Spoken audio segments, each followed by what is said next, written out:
Mank is a 2020 Netflix film directed by David Fincher, written by his father, Jack Fincher, about Herman Mankiewicz, a screenwriter in Hollywood, as he tries to write Citizen Kane. The movie stars Gary Oldman as Mank, as he's called, as well as Amanda Seyfried, Lily Collins, and a slew of other actors that you might recognize, like Tywin Lannister. Now, I was interested in watching this movie for a couple of reasons. One, it was nominated for a bunch of Oscars at this year's Oscars. Two, it's directed by David Fincher, who, in my opinion, is like a top 5 director of all time. He's done Fight Club, The Social Network, Zodiac, Gone Girl, Seven. He created the show Mindhunter. He's done a lot of great stuff. So I was very interested in seeing what he would do with a screenplay written by his late father, who died almost 20 years ago. Now, I was trying to find a way to describe this movie without using a cliche that I absolutely hate when people overuse, but I think I'm gonna have to.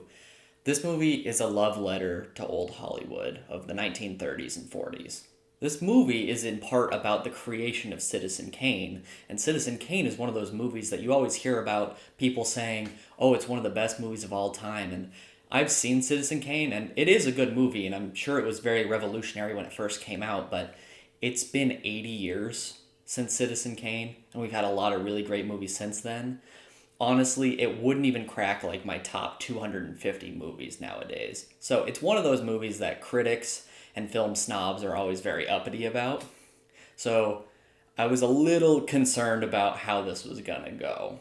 Let me start with my pros for this movie. The movie is made to feel like it was made in 1940, which is really kind of cool. It's filmed entirely in black and white. The titles are old school. They even use these things called cigarette burns, which if you've seen Fight Club, you'd know about. They're little circles that'll show up in the corner when it's time to change a film reel. And that's back when there would be projectionists in a booth. They would need to know when the next reel should be coming. So you see that circle, you know it's time to change reels. And so they include that even though this movie was filmed in 2020. And that's a cool inclusion to make it feel like it's part of the time. And since this movie is about a screenwriter, it includes text at the beginning of some new scenes that is written like a screenplay, you know, like interior, Biltmore, day, 1940. And I appreciated that. That's kind of a cool inclusion. And as with almost every other David Fincher film, except maybe Alien 3, this movie is directed exceptionally well. I mean, he's one of the masters of his craft. You can't really go wrong watching David Fincher direct anything. The performances from all the actors are very good. They're all seasoned actors who know what they're doing, so that's no shock. The score of the movie is very well done. It's meant to sound very old school like the rest of the movie. It was composed by Trent Reznor and Atticus Ross, who are longtime David Fincher collaborators. If you don't know who they are, go look them up on IMDb, because they've done a ton of great work on a ton of really good movies, and Trent Reznor is the lead singer of Nine Inch Nails, so he's got that going for him too.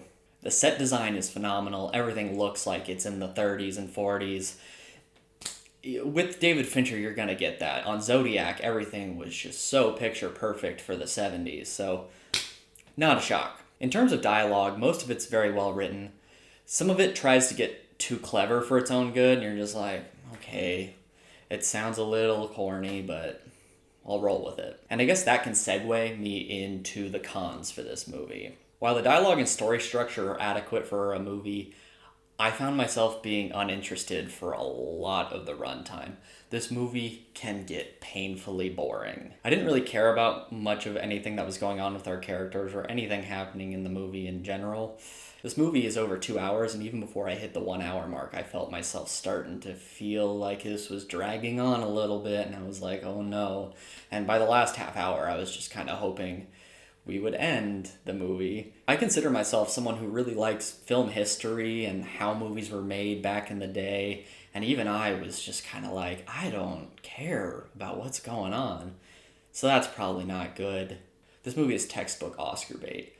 I mean, it's about the making of one of the most critically beloved movies of all time. So clearly they're setting out to get Oscars, and I mean, props to them. They got a bunch of nominations, so I guess they achieved what they set out to do. But sometimes it makes it feel cheap in a movie when you can tell they're just kind of pulling for an Oscar. It's like, I'm not even having fun over here. I really don't care if you win an Oscar or not.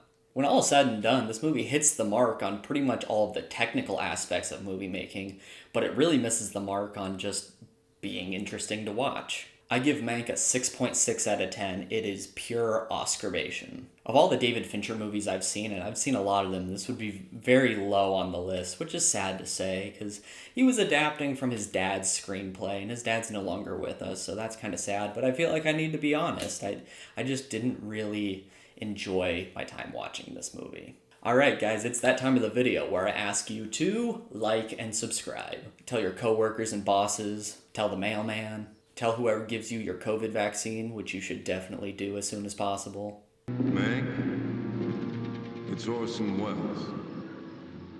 Of course it is. Thanks a lot, and I'll see you next time.